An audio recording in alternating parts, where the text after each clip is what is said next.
all you are doing well. Hope all you ready to drink some good Irish whiskey and learn about some good Irish whiskey. Hit that like, hit that share, hit that subscribe, all that great stuff that YouTube likes us to do. Help more people find us tonight. We're going to be talking about a really great new Irish whiskey. That is, it's been out for a little bit, but not a huge amount of time. And I'm excited to talk about it. It's been winning awards left and right. So I think you guys are going to be interested. Let me know what you have in your glass right now. I've poured the whiskey of the hour Accord Stone to cheers all you all. Let's see who we have in chat. We have Kilko Whiskey Musings. Cheers to you, Kilko. Kilko will be going live right after me. I'm pretty sure. I haven't seen your thumbnail, but I didn't hear you say otherwise, Kilko. Thank you for joining us. It's good to see you.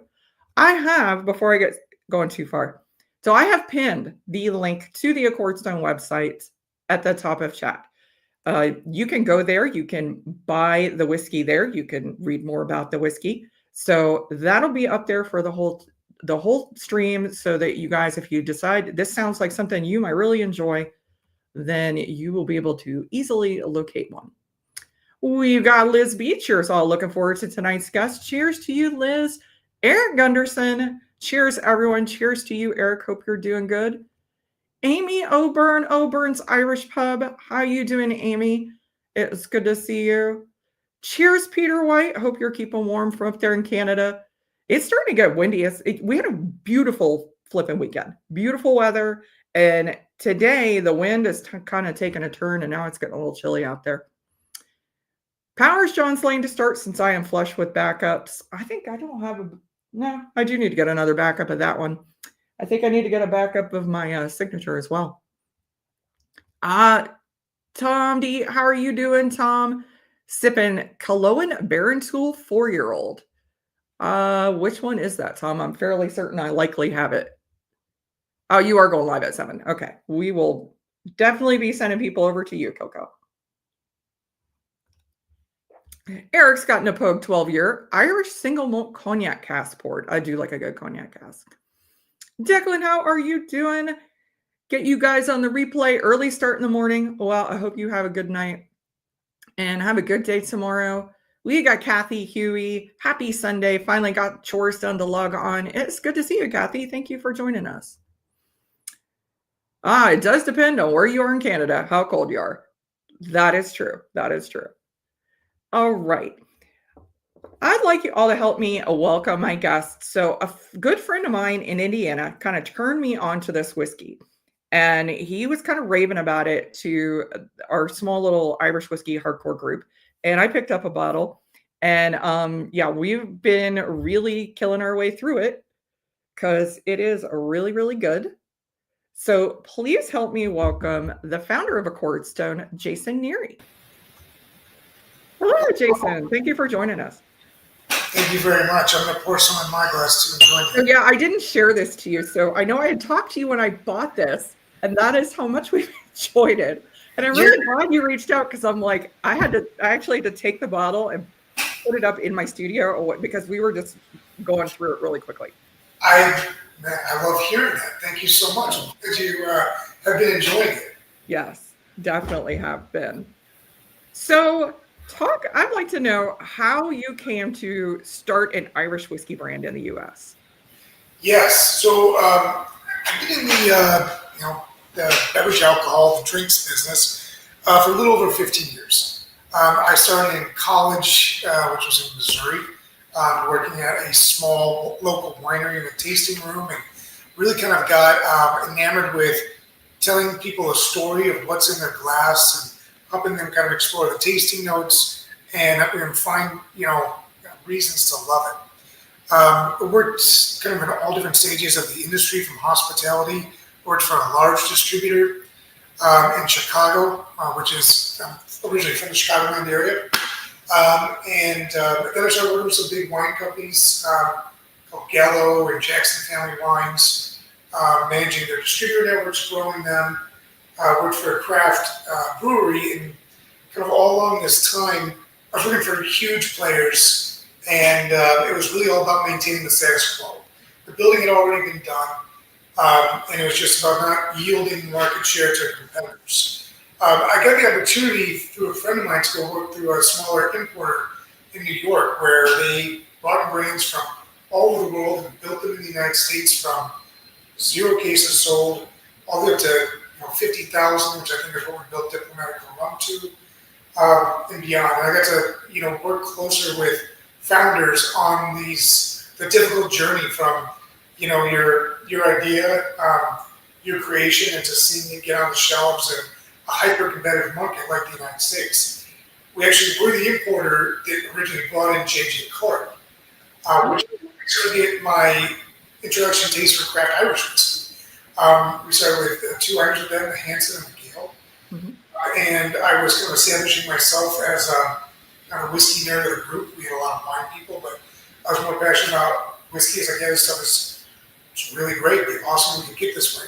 Now, full disclosure, that company went out of business because they had very poor financial sense and bad practices. I think they probably still owe Louise money. And if any of you don't know her, I'm sure you do. Like, I wasn't the person that owned the money there. I was sitting in the central part of the country, and I very much loved, meeting her and Nave, and I think Eric Flynn at the time was on the team, and tasting some of the beautiful whiskeys and at least helping them get started in this market.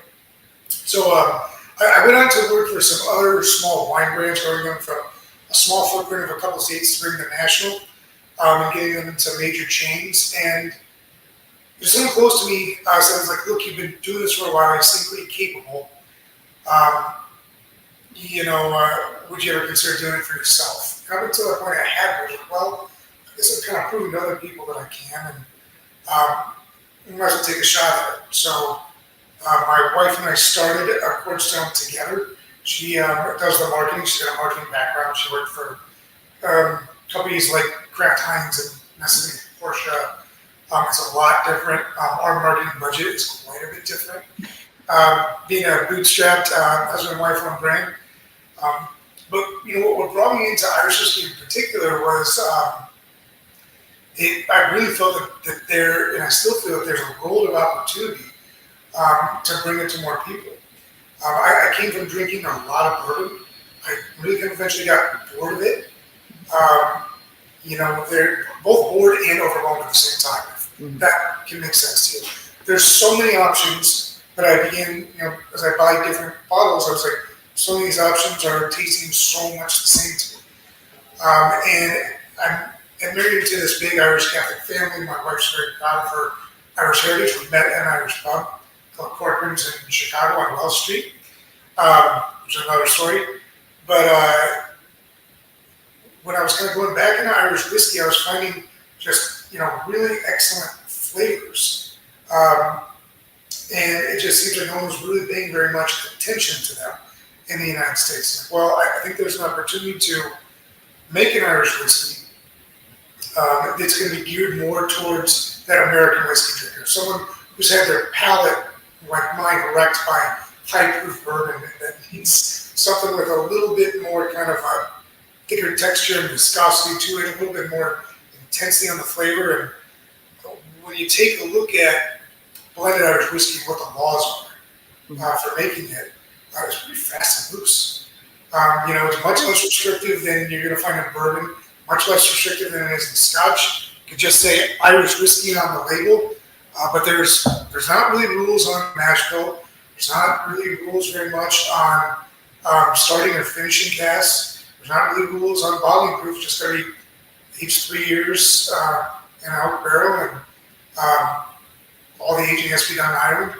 It's kind of it.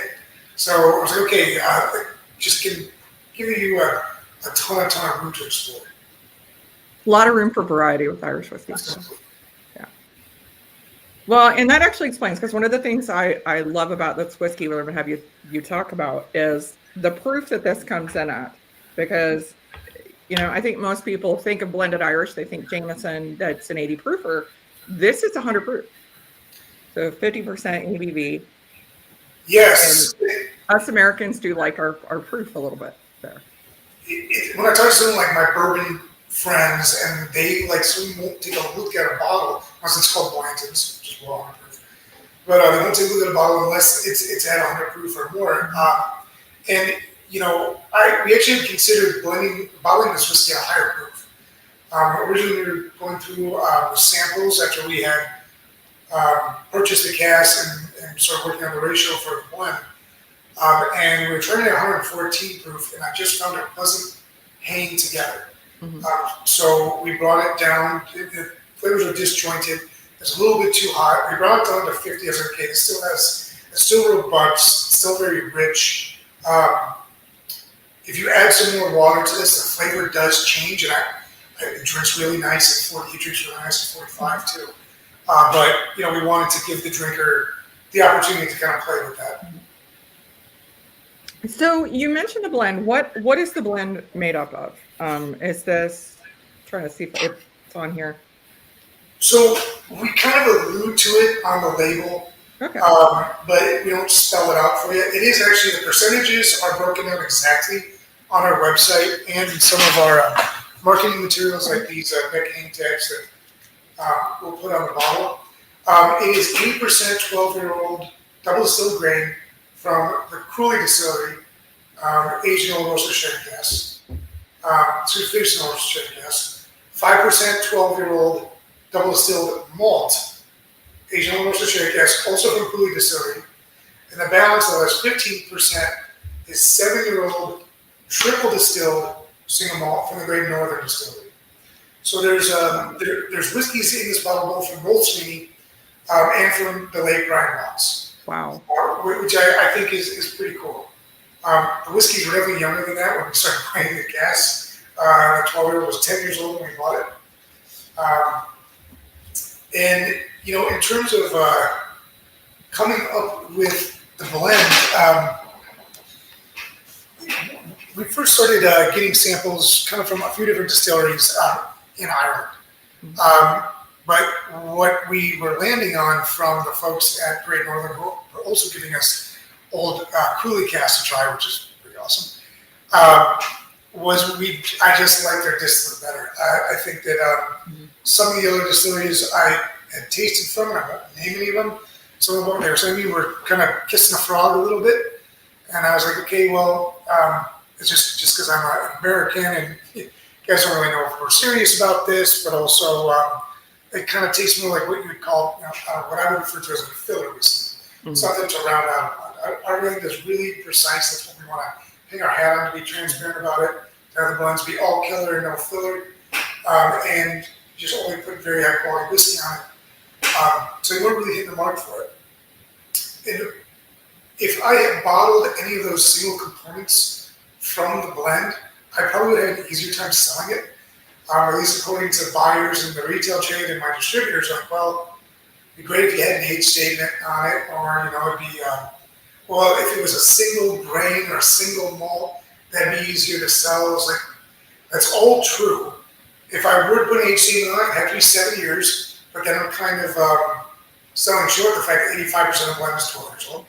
And if I bottled any of those single components by themselves, that whiskey would not stand up to this blend in a blind tasting. So, it's like, look, we're just going to have to kind of shoot our shot at it. And, we're trying to fill this white space that I kind of foresee of between $50 and $70 of higher end Irish whiskey blends. And there's not a ton out there. We're kind of scared to make something in that category. But I definitely think that there's a reason for that category to exist. Yeah, and I'm impressed that the age of the Cooley whiskey that you have in here, because that older Cooley distillate is getting harder and harder to find good bottles of. And like Peter said, anything Cooley works for me. So a lot of big Cooley fans in chat. A lot of people go looking for bottles with that blend. Absolutely. I mean, getting that Cooley juice in it was pretty important. But we're super happy with where the blend ended up. And, I can kind of talk about how that is going to be a new category to make a higher end Irish whiskey blend. But it's been done in other whiskey categories. Barrel bourbon in Louisville, Kentucky, had kind of started that, and they would blend a variety of bourbons and rye together to make beautiful, beautiful blended bourbons. It's up from $90, and kind of took a while for people to really start noticing on the shelf, but the quality shines through and they become a massive brand. And when we look to the UK and Scotland, again, my North Star brand is Compass Box. When Compass Box first launched, they did a whiskey called Hedonism, which was a blended grain whiskey, which was always thought to be a filler whiskey for the big blending houses in Scotland. And they came out with this thing. Hedonism using just very old, well-aged, and well-crafted grain whiskeys around the island. Put out on the market for $130, and I think a lot of people were like, this is kind of crazy. What is it? And then people started to try it. They won some awards. The word got out, and the rest is history. And that company is what it is. So that's kind of the path I'm hoping to emulate with that course. We have a few bottles of Compass Box in our house, so I know exactly the whiskey you're talking about. It's wonderful. Absolutely. It's wonderful. So I want to get into this. Now, obviously, I've had quite a bit of this, tried quite a bit of it, thoroughly enjoy it. And you, even on the nose, I mean, you can tell the richness that you were talking about and the viscosity. A lot of caramel. Whole lot of caramel. I get maple syrup. I get honey as well. I do get, maple and honey. A little almond. Yeah, it's a little bit of almond. Kind of like a kind of marzipan. So we do a signature cocktail that we call the Ellis Island. And it's kind of a riff on a Godfather cocktail, which is bourbon, amaretto, some bitters, shaken, stirred up. We call it Ellis Island because my wife's Irish, and her family came from Castletownbere, Cork, and through Galway, through Ellis Island to the United States. My family came from Italy primarily. Went to Ellis Island to the United States. So it's kind of a way to honor that dual heritage using a liqueur from Italy and then the Irish whiskey. But the amaretto really plays up those almondy notes, hazelnuts, and some of that caramel taste to it. It makes it a beautiful dessert cocktail. I could see that because the nose on this, it does remind me almost of like the Christmas cookies with the marzipan. Absolutely. But yeah, in terms of the... well, if everybody can see the tears on the glass are crazy. It's kind of the process of, getting this thing going. There was, I worked in all these different sales roles in the business. And so that's kind of where my relationships are, sales and distributor relationships and retailers. But the operations end of it was definitely kind of a learning curve going into this thing. So, we probably did some things backwards. I just kind of started with, all right, I'm going to start reaching out to distilleries. I didn't really even know where to go. I'd never heard of GND, Great Northern Distillery, until I had reached out to them. Obviously, they're the workhorse, but they really, really make some beautiful whiskeys. And so you're going to see some GND distillate behind you with 2 stacks of leans on them, a good amount. But that's not the only distillery they work with. There's a lot of it there. It goes all the way off. Yeah. They make some really beautiful whiskeys, and they have a lot of brands get started before their own distilleries came online. So we kind of started there, and I, figured out the permitting that I needed to do, get my federal basic permits. I had known the importer I was going to work with, but there was a lot of kind of unforeseen delays in getting things started. People in Spain work different hours than people in the United States and Ireland. Ireland's a very hardworking country. Spain takes a lot of vacations, and we had a 3-month delay on glass. So we were able to launch an Irish whiskey brand, bottle it for the United States a week after St. Patrick's Day, which I kind of missed the boat on our first, nice sales run for it. And there were some other things with our specific processes that I wanted to do that were new to how people do things in Ireland. So, for one example is when I was approaching this kind of with like an American craft whiskey mindset. One of the things that a lot of American craft whiskey distillers, and now a lot of people in Ireland are doing as well, is to skip chill filtration. So we're non-chill filtered.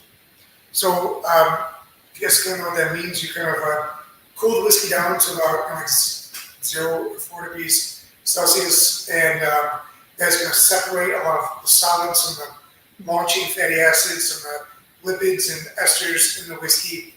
You filter those out so the whiskey doesn't get cloudy. It helps with a little bit of consistency.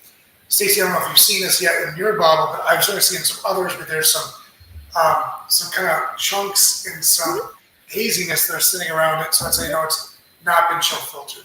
Yep. And I have seen that on a few bottles that I have. Yeah. I kind of like that. I like that. Yeah, that's the good stuff. It makes it feel that much more kind of authentic than it is. Because we were not going to chill filter, it was very important you need to slow proof the whiskey down. The reason for doing that is I learned this from listening a lot to Nancy Fraley. She's kind of she's a predominant blenders in the United States, Nancy the knows. For those of you who don't know, she's was the bestseller at Wyoming Whiskey, Joseph Magnus. She's still Austin now, I believe. Still Austin now. Still Austin is about as hot as a whiskey brand can be in the United States. And she learned the process of slow proofing from her time working with French brandy producers. Cognac and Armagnac have been doing this forever. Really, it's not complicated. It's exactly what it sounds. Instead of adding all your water in to bring it down from gas strength to proof all at once, you kind of drip it in at it very slowly over the span of 30, maybe 45, even 60 days. And what that does is it helps reduce the risk of saponification. Saponification is when water reacts really quickly with those long-chain fatty acids, with those esters, and kind of give you soapy or waxy aromas or textures.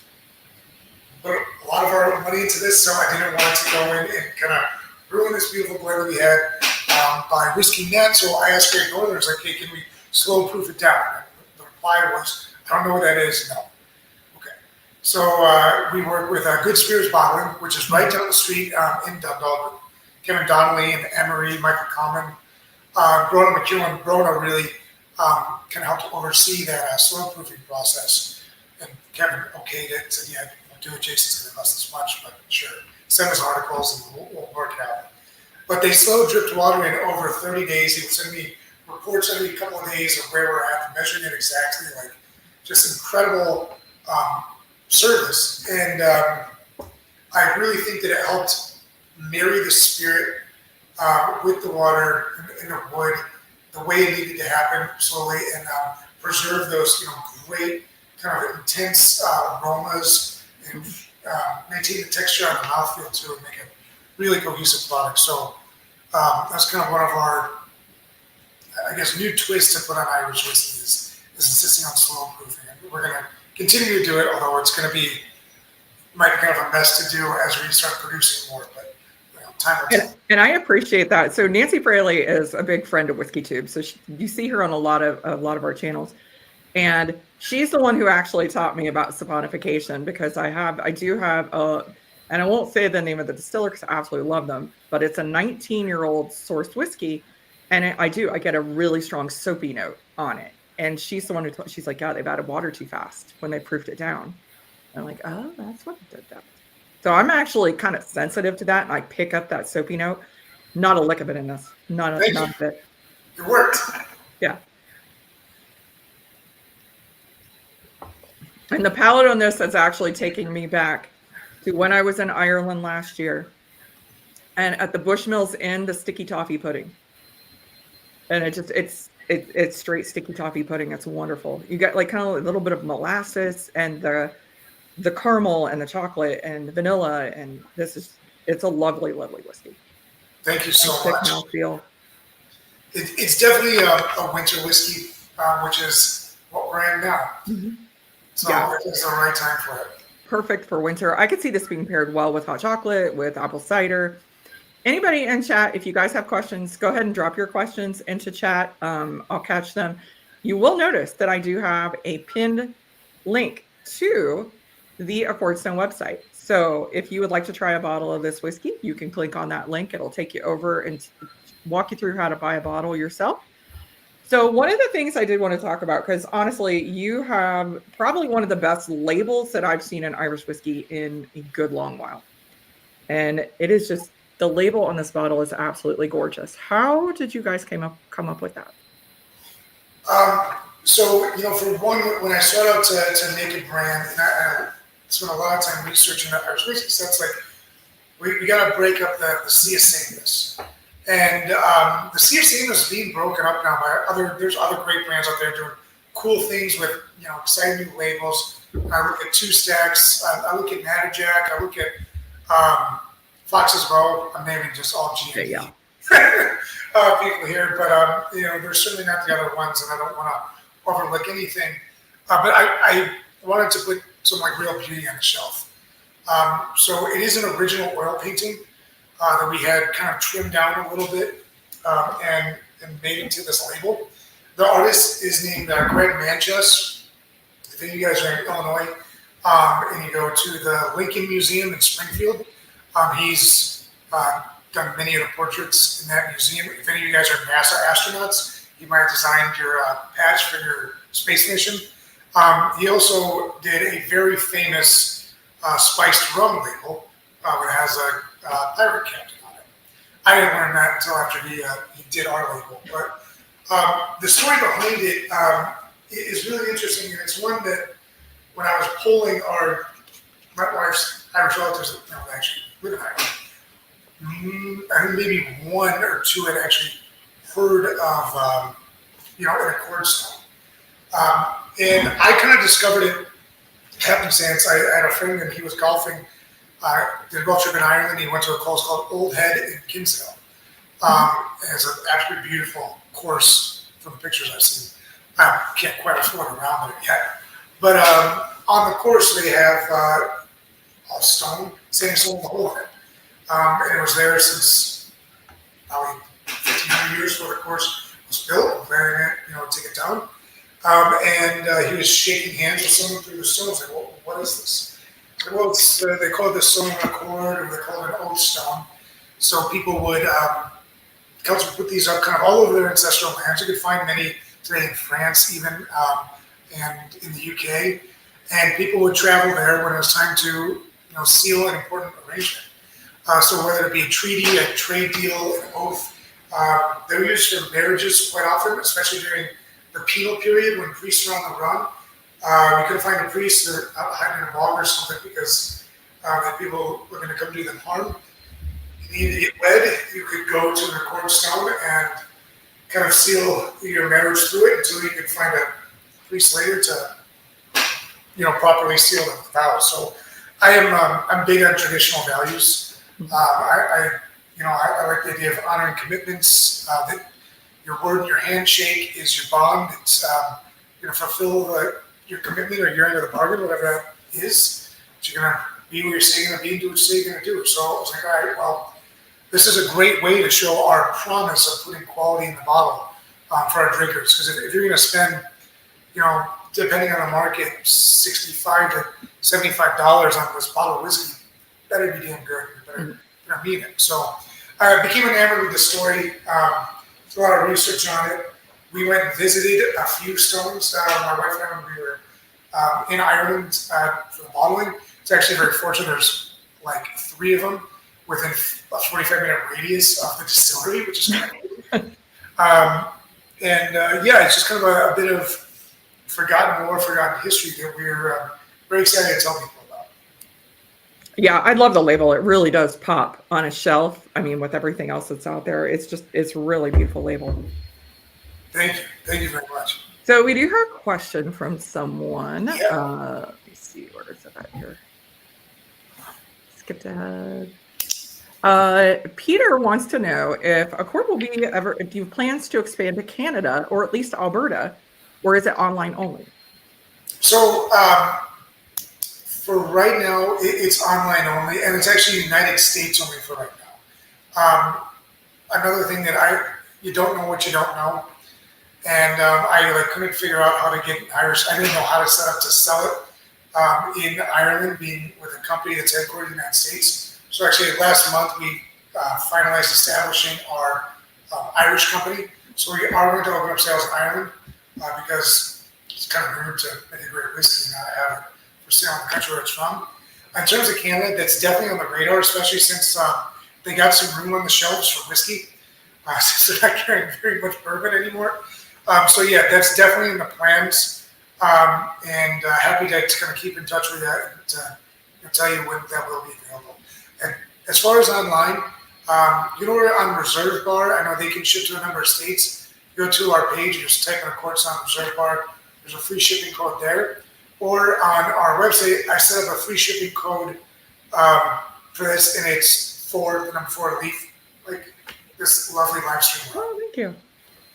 All right, there you go, guys. You got a free shipping on the bottle. That's pretty good because shipping ain't cheap anymore. So that's pretty good. Yeah, there's a lot of good whiskey in Alberta. These guys have helped me find whiskey when I was traveling in Alberta. So I know that there's a lot of big Irish whiskey drinkers there too. Excellent. Well, yeah, I mean, we're excited to go out to this market. I've got a good friend in Seoul that really wants me to start selling in South Korean. I told him it's a whole other language barrier for me to figure out. You know, we have big plans for this, but we're kind of taking it as it comes. Again, you know, we're self-funded and bootstrapped, so we're gonna. You know, my goal for this is to run it profitably. You know, my goal is not to try to blow this thing up and sell it. And I've worked for companies in the past that was all they were trying to do, and I think it's a quick road to ruin. I would much rather have this be my job for the rest of my life than try to get out of it quickly. All right. Make sure I spelled it right. Yep, there you go, guys. I put that in chat. If you go to the Quartztown website, that's your free shipping code. So you can get a bottle if you live in the US. And put any other questions you have in chat in here. This is so good. I'm like blowing through this bottle while I'm sitting here. It's so good, and you're right. It's a great whiskey going into the winter. It's so sweet and rich, and it has such a nice mouthfeel to it. It makes it a lovely Irish coffee too, because it's big and substantial. You get those caramely flavors. It works so good with coffee. Shipping is nice. Thank you. Yes. I have not tried this on Irish coffee, and I'm a huge fan of Irish coffee. I usually make it every single weekend. So I'm going to have to try this. I had not thought about Irish coffee. Ooh. It's a good one with this. And in terms of like, am I living in Dundalk? No, I'm living in South Bend, Indiana. So we actually just moved here. This is where my wife's from. She's the epitome of an Irish American. It's kind of country Notre Dame. She went to St. Mary's. I was just going to say Notre Dame. Oh yeah. So we just moved back here as our kids got into school. And the kind of blessing thing about moving back here and being with big Irish families, so kids are going to have 22 with them. With our 4 kids, there are going to be 22 cousins roaming the halls of their school. That would be a really fun way to grow up. But not living in Dundalk, and frankly, I would love to be. I mean, it's Carlingford Bay is a really, really beautiful area. It's only 45-minute drive from Dublin. It's pretty great. So as this thing grows, maybe I can reason to get like vacation home or something. Yeah. I'm like, that's all I want, just a vacation home in Donaghadee. That's it. It's not. Yeah. Oh, Amy says it's not taking. Is that the right? Is it there's space between there? It's not taking the code. Okay, I put it as just 4 Leaf. Oh, okay. There you go. So let me correct please take that. If that's not working, I do have one other to try. Amy, thank you very much for working through this with us live. All right, there we go. Oh, let me delete that. Delete comment. And I should say too that we are going to be coming out with a couple other blends. Oh yeah, so talk about that. That was actually one of the questions I was going to ask is what your plan is. So you got this one out. We got this one out. This is going to be our signature. And actually, we wanted to call it just the Quartztown Irish Whiskey. Our lawyers were like, hey, to make sure this thing goes through, add a fanciful name, a SKU name, and I kind of scratched my head. I came up with Purpose and Provenance. Purpose is to make excellent whiskey. Provenance is Ireland.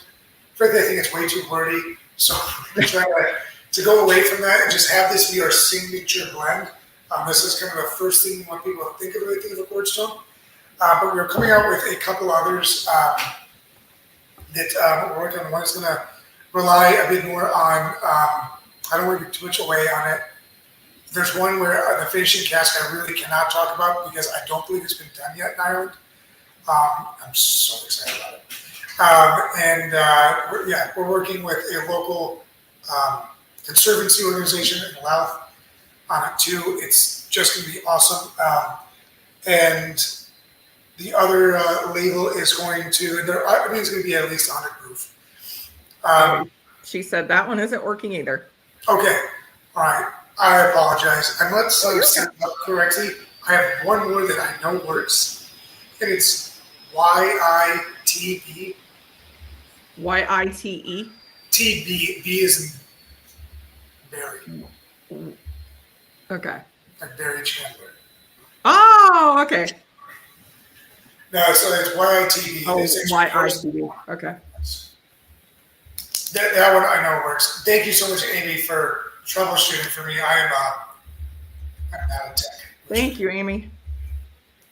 YITB. Okay. Let me delete that. YITB. Yeah, patience. Yeah, try that one, Amy. Let us know that one works. Perfect. So, and it just works on ground shipping. I should make that clear too.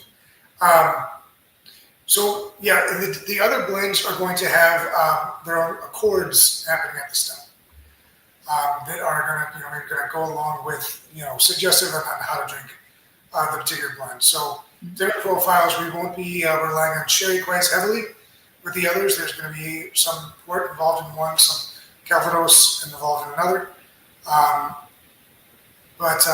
We have more coming out. Thank you, Richie. Give the link directly to the bottle. I'm a Calvados fan, so that sounds intriguing. And there's not a lot out there, honestly, that's finished in Calvados. No, there's not. And sourcing those finishing casks is almost more of the challenge, but that's what really helps having partners like Good Spirits Bottling and like Great Northern Distillery, is they just have those resources to go and kind of make whatever kind of whiskey you can dream up, they can get you there. Mm-hmm. Those sound really interesting. So this one, I did want to talk because we had talked a little backstage about this. And there was a certain list that came out in Forbes magazine that is listing the best blended Irish whiskeys available in the US.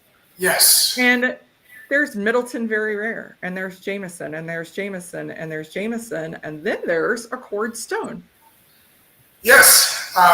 And this article came out, man, I want to say it was like July or something. Our whiskey landed in June. So I was like, holy guacamole. I had entered it in this competition that's run by the Beverage Testing Institute, which is a group out of Chicago. Just that it was kind of our first time being judged by anyone really beyond ourselves, and distributors we're trying to work with, and retailers and restaurateurs, publicans. So I mean, that was absolutely incredible to see us listed among that, being listed above some great whiskeys from Middleton, distillery. The only not major distiller in Ireland to be on this list. That's a massive achievement. It was a really awesome achievement. I'll tell you too a little bit of background of getting the whiskey over here and how much of a whirlwind that was. So we bottled it in February.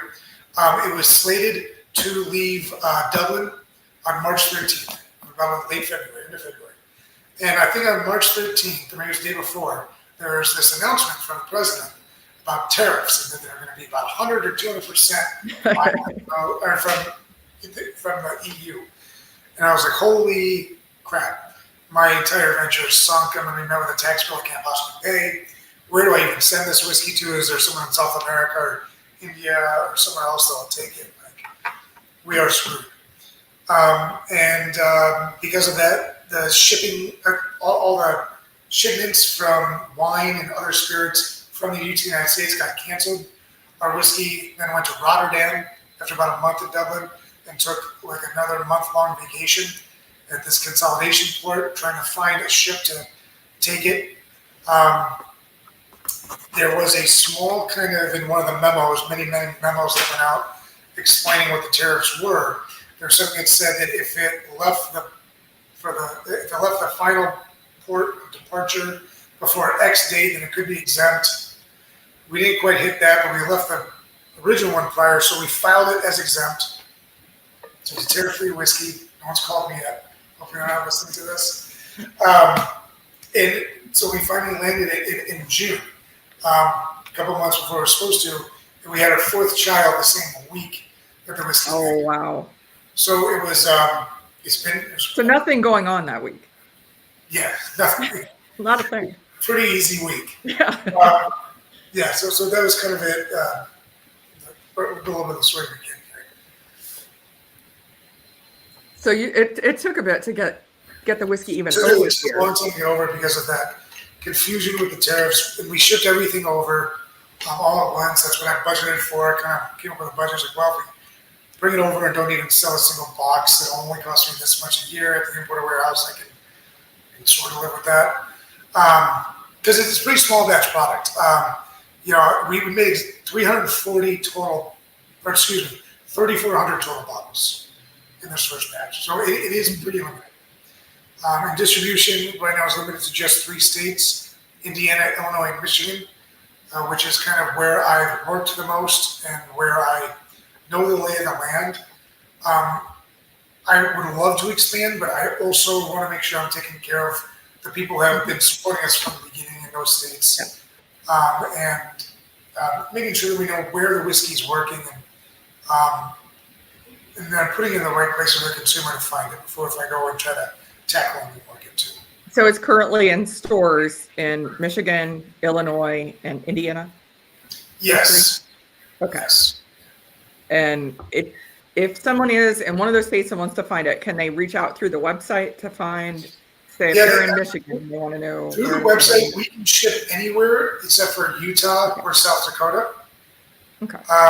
And then Reserve Bar might be able to ship to some of those states too. So between Reserve Bar and our own website, we can ship anywhere. So yeah, I mean, we just landed it. We were hoping that people were going to like it. We got the Forbes things okay. This might actually be pretty good. We were a little late in landing it to enter into the San Francisco World Spirits Competition, that's kind of maybe one of the biggest ones in the world. Yeah.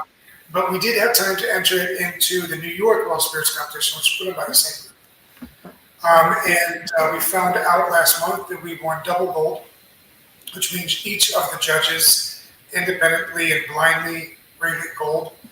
And then it was awarded best in class. So it was the best blended Irish whiskey at the competition. And there were some absolutely tremendous other brands that are there too.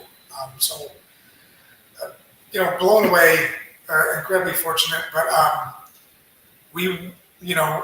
it's not like we thought of this brand and did overnight. We've been buying casks and working on the blend for 2.5 years before we bottled it. So it was very meticulous. This is. I actually took that picture. I think they took it from the website. That's called Hurlstone. It's in a town called Hurlstone, and it's in County Louth. It's in someone's field. You have to hop a fence to go see it. I'm like, I think they stole your picture, which that explains actually why there wasn't a picture that I could see on the Forbes site. If your whiskey had only been in the U.S. for 2 months when they gave you that award, or 1 month actually when that article came out. So that actually makes some sense. And they nailed it with these tasting notes. The tart, like the creaminess, leather, fresh oak, caramel, spice. That's remarkable to have a whiskey that you've only launched in a short amount of time and win 2 very prestigious awards. Yeah, and I got to ask the question too. Is like, well, how much does that cost? It's like, well, it's same for every brand. It's $500 to enter, but then you got to show up. You got then the whiskey's got to do the rest of the work. So yeah, I mean, super fortunate, blown away that we had that. But so now the bar's set for us. Yeah. We gotta. That's the problem with doing so well so fast. Yeah. So you have intention of getting into San Francisco, or are you going to enter, do you think, into the San You're Francisco? actually going to enter, and the way I've kind of managed our run rate and everything is we're going to have enough whiskey to from this first batch still left over for when that competition starts taking entries in April. Unless something crazy happens, I'll try to buy a lot. But I do want to enter this particular one just because let's see how we stack up, because the field is even larger for the San Francisco. Oh, cheers, everybody over at Bourbon Hall. It was good to see you. Thank you for stopping in. We're having some Accordstone Irish whiskey. This is a really amazing blend, honestly. It definitely stands out. If you put this in a lineup of typical blends that people get, this one definitely stands out. I can see why they picked it in the same level as Middleton Very Rare. Because honestly, I would pick this over some of the Very Rares I've had. And I love that the proof is a little higher. I know that everybody appreciates that in the US, the 100 proof. So I've got the link pinned to the top. Richie was kind enough to send it here. And if anybody who would like one, use this code, you can get free shipping if you're in the US and would like to try a bottle. Well, Jason, thank you for your time today. And so what is immediately next for you? You've got the other whiskeys that you're planning on launching in this library. You're going to be expanding. I mean, what's your 2026 looking like? So, St. Patrick's Day is pretty big on my radar. We have not had a St. Patrick's Day selling season yet. When I first got into Irish whiskey, I guess before I really was into Irish whiskey, I was a bourbon drinker. I buy one bottle of Irish a year for a while. And that was around St. Patrick's Day to enjoy it then. So that's the biggest selling season for Irish spirits in the United States. So a lot of my energy is already being spent planning on that. But of course, we're in the throes of the holiday season. November and December are the biggest selling months for whiskey in general in the United States. I'm dealing a lot with what's in front of me. Honestly, it's deciding on which blend is going to come out first, because we have 3 different ones in the hopper, plus the next batch of this one. And I don't want to overwhelm myself or try to overwhelm the distributors by getting them all out. And some of them might just be a little bit older than when we purchase them, and that'll be all right. There's one thing that we do is we don't purchase just kind of like a big vat of whiskey ready to bottle it. Something that G&D kind of thinks I'm a pain in the butt for, but I insist on buying the whiskey in the wood, keeping it in the wood until I am ready to bottle it.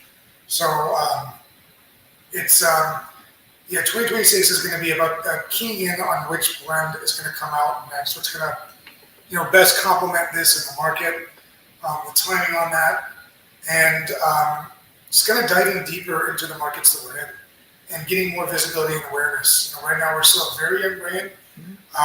Thank you very much, because this is certainly helping raise people's awareness from it. I'm so grateful for you having me on here. But it's really kind of it. It's planning on getting the word out and working on some of our marketing efforts.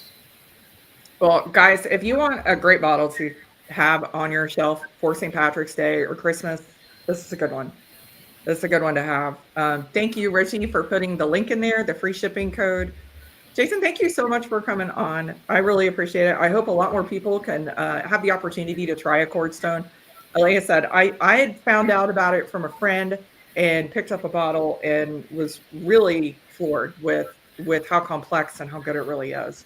So I'm not surprised at all that you've won awards. I'm really looking forward to seeing you guys enter more competitions, because I know you're going to take more awards. So look out, everybody in San Francisco. Thank you very much. We certainly, we very much intend to do that. We're full of confidence now after these recent awards, and we're. I'm a competitive person, but I also believe that a rising tide lifts all ships. I love to see what's happening in Irish whiskey right now. There's so many excellent producers that have coming online or have come online in the last few years. And my kind of biggest thing that I tell myself is, in order for Irish whiskey to grow in the United States, there's a big part of what I want. I want this brand to help be a bridge for bourbon drinkers and Scotch drinkers to come into Irish whiskey. And I'm not greedy. I don't want them to only drink a Cornerstone. I want them to explore some of the great producers that are out there. And if Irish whiskey wants to grow in a market like the United States, it's going to need to recruit some drinkers from other categories, from bourbon and Scotch, like I've been at Louth. So we just hope a Cornerstone can help do that and raise the boat. I definitely will have to grab a bottle. We have meetups all the time with the bourbon channels, and I'm the one rolling in there with a bottle of Irish whiskey to sit on the shelf to share. So I'm definitely going to have to get a bottle to take down to our meetup next year in Kentucky. So I look forward to sharing this with everybody. Thank you. Thanks so much. Well, thank you for coming on. Thank you guys, everybody in chat. Make sure you check out that link. Check out this whiskey. Go check out, I believe that, yes, Kilco said he was going live at 7, so make sure you pop in. Tell him I sent you.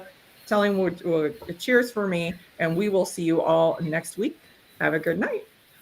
Good night. Watch out.